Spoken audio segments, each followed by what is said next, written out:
Cette intervention est une intervention qui n'est pas très complexe mais très précise et qui consiste à la monter par voie veineuse, donc sans grosse cicatrice, juste par une ponction dans la veine fémorale, montée d'un capteur dans l'artère pulmonaire. C'est une opération qui n'a pas de risque en fait, puisque c'est quelque chose une opération qui va se faire sous sédation légère, avec un anesthésiste qui est ici présent. C'est une opération qui est relativement rapide, qui va prendre à peu près 1 heure.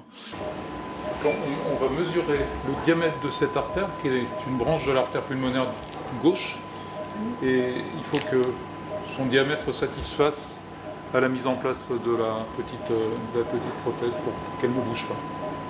Les ailes du capteur vont le faire s'appliquer naturellement sur la paroi. Donc, finalement, il faut que l'artère ait un diamètre inférieur à celle du capteur, incluant les ailes, et c'est les ailes qui vont s'appliquer sur les parois pour le faire tenir.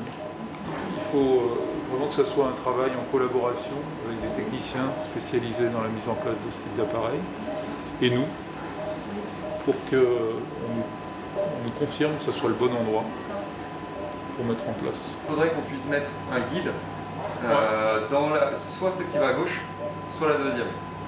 Donc en sortant, vraiment toujours garder la pointe du guide. On est dedans.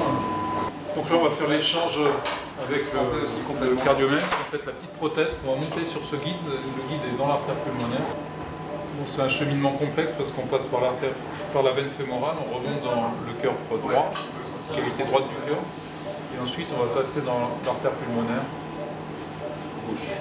Donc là il y a une courbe de pression qui est la pression qui est mesurée dans l'artère pulmonaire et qui est élevée puisqu'elle fait 50 sur 30 alors que normalement une pression dans l'artère pulmonaire ça fait 25 sur 8.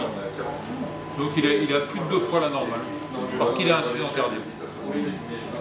Comme le cœur n'arrive pas à éjecter à chaque contraction une quantité suffisante, le sang stagne en amont et donc stagne dans les poumons, ce qui fait monter la pression.